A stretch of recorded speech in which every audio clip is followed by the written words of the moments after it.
Assalamualaikum warahmatullahi wabarakatuh.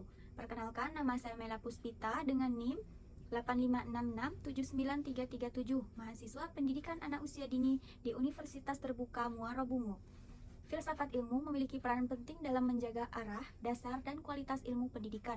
Hubungan keduanya bersifat timbal balik. Filsafat ilmu memberi landasan bagi pendidikan, sedangkan praktik pendidikan yang bermakna turut memperkaya perkembangan filsafat itu sendiri.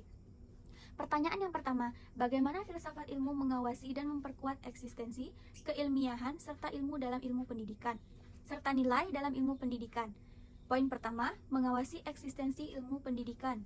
Melalui pertanyaan tersebut, filsafat ilmu memastikan bahwa pendidikan tidak hanya menjadi aktivitas teknis mengajar, tetapi benar-benar dipahami sebagai proses pembentukan manusia seutuhnya. Dengan demikian, eksistensi ilmu pendidikan tetap memiliki identitas arah yang sama. Poin kedua, memperkuat keilmiahan pendidikan. Hal ini membuat pendidikan tidak hanya berdasarkan kebiasaan atau intuisi guru, tetapi berdasarkan kajian ilmiah yang dapat diuji dan dikembangkan.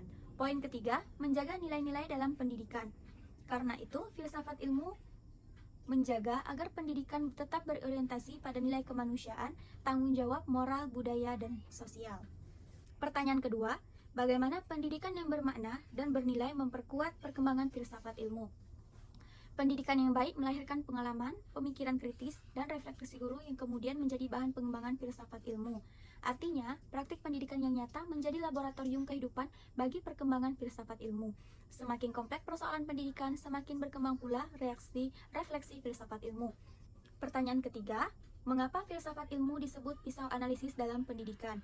Filsafat ilmu dalam pendidikan disebut pisau analisis karena mampu membedah persoalan pendidikan secara mendalam melalui 3 aspek utama sebagaimana sudah dijelaskan di tugas 1, ada ontologi, epistemologi, dan juga aksiologi.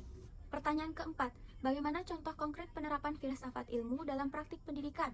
Yang pertama ada dalam kebijakan pendidikan. Dasarnya berasal dari pandangan filsafat, progresisme, dan humanisme yang memandang siswa sebagai subjek aktif dalam belajar. Yang kedua dalam kurikulum. Penyusunan kurikulum tidak hanya menentukan materi pembelajaran, tetapi juga mempertimbangkan tujuan pendidikan nasional, nilai budaya, kebutuhan masyarakat, dan juga perkembangan ilmu pengetahuan. Selanjutnya dalam proses pembelajaran, guru menerapkan diskusi, eksperimen, dan program solving sebenarnya sedang menggunakan pendekatan epistemologis, bahwa pengetahuan dibangun melalui pengalaman dan interaksi. Sebaliknya, pembelajaran yang hanya hafalan mencerminkan pandangan bahwa pengetahuan sekedar ditransfer dari guru ke siswa. Selanjutnya dalam penelitian pendidikan, peneliti menggunakan filsafat ilmu untuk menentukan pendekatan penelitian. Ada dua, pendekatan penelitian kualitatif dan juga kuantitatif. Yang kedua cara memperoleh data, yang ketiga cara menafsirkan hasil penelitian, dan yang ketiga validitas kebenaran ilmiah. Jadi kesimpulannya, filsafat ilmu menjadi pondasi penting bagi ilmu pendidikan karena 1.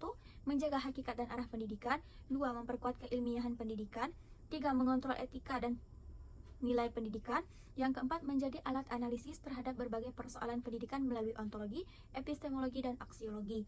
Sebaliknya, praktik pendidikan yang bermakna juga memperkaya perkembangan filsafat ilmu melalui berbagai pengalaman, tantangan, dan perubahan sosial yang terus berkembang. Sekian, wassalamualaikum warahmatullahi wabarakatuh.